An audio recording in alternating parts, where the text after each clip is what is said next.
The Pakistan Army General Headquarters attack was a hostage rescue mission carried by SSG Division during which, on 10 October 2009, when 10 gunmen in military uniform opened fire on the General Headquarters in Rawalpindi, Punjab, Pakistan. The attack killed 9 soldiers, 9 militants and 2 civilians and was a major escalation in Pakistan's domestic insurgency. 1 militant was wounded and captured by security forces. Soon after the attack, the militant infiltrated the security buildings where 22 civilian and military officials were held hostage by the militants. The Pakistan Army immediately launched a hostage rescue operation led by the SSG Division, Army Special Forces and the 13th Regular Regiment. Background: the Pakistan Army and Pakistani officials have speculated that the attack could have been in retaliation for a series of planned operations in South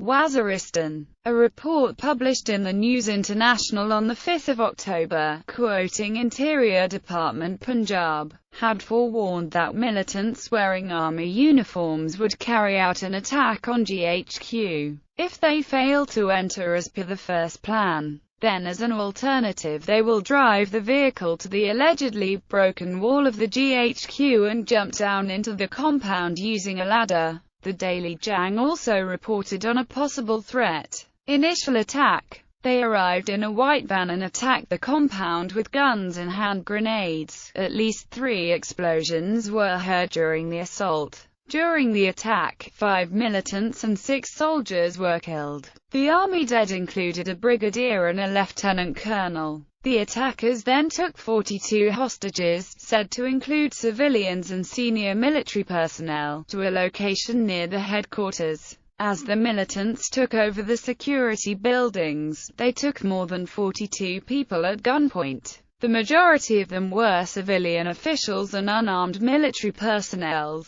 Due to prohibition of bearing weapons inside the GHQ headquarters, the militants easily took control of the buildings. The Pakistan Army quickly planned the hostage rescue operation. After limited hours of preparation, the hostage operation was launched under the code name of Operation Janbaz. This was followed by deploying Pakistan Army Special Forces, 13th Regular Regiment, and the SSG Division. The operation was led by the SSG Division's teams, while the Army Special Forces also participated in the operation. The Special Forces and SSG Division's teams stormed the buildings, and a heavy gun battle ensued. Well-armed Pakistani forces cleared the building in the first phase of the operation. The first 20 military personnel and civilian hostages were rescued by the Army Special Forces, and 3 injured militants were captured.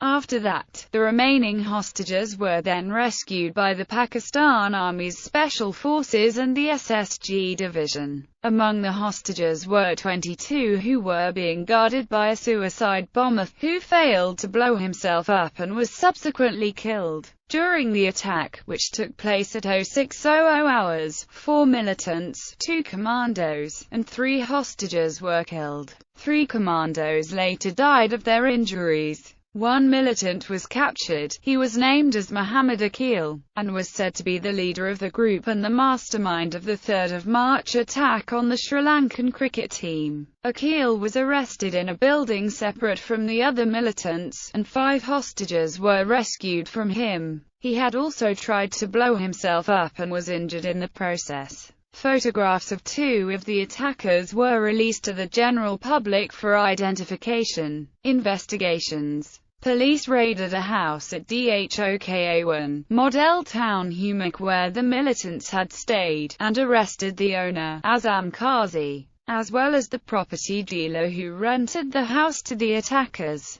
Several sets of Pakistani Army uniforms, maps of sensitive locations, fuses and detonators used in explosives, material used in making suicide jackets, and several identity cards were found at the safe house. 2 pairs of trousers, 2 jeans, and over 10 pairs of shalwar kameez and slippers were also found. Evidence showed that at least 10 people were present at the house before the attack. The rent agreement was also found, which said the house was rented for Rs. 10,000 on the 9th of September. The attackers apparently stayed there for 20 to 25 days. Police also arrested another mastermind the attacks, Qari Ishtiaq, who is said to the commander of Punjabi Tehrik-i-Taliban. He was arrested from Bahawalpur on the information provided by the Hijratullah, who has been jailed for 10 years due to his role in Lahore Police Academy attacks.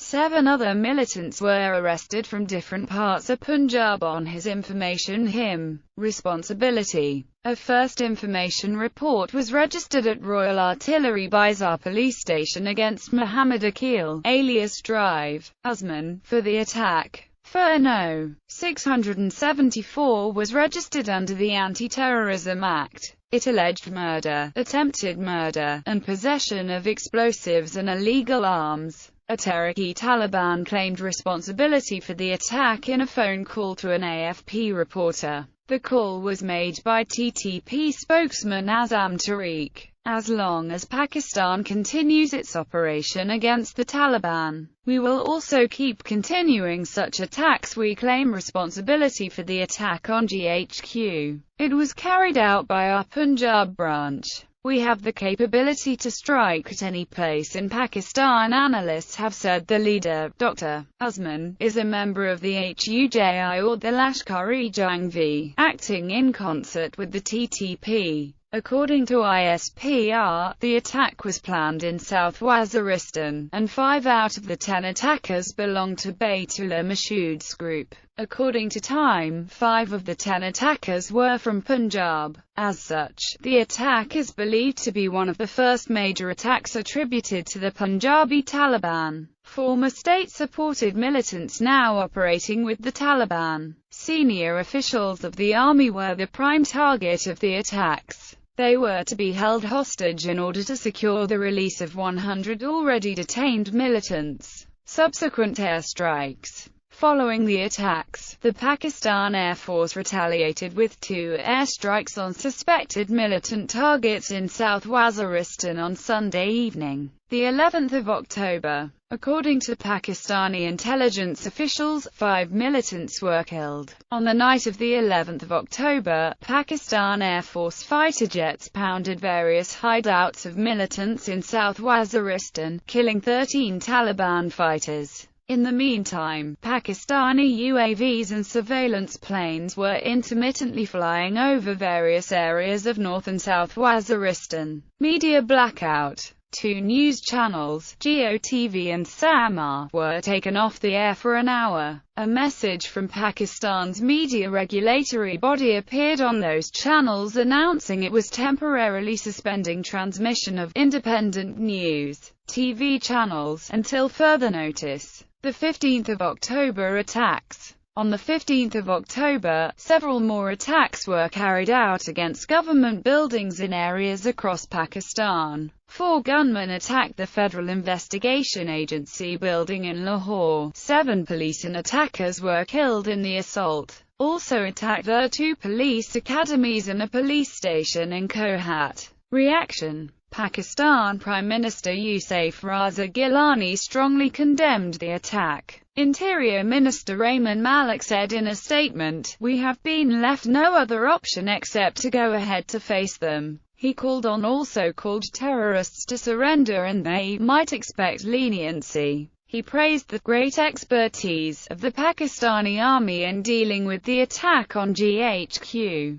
Police have increased security within the nearby Pakistani capital of Islamabad.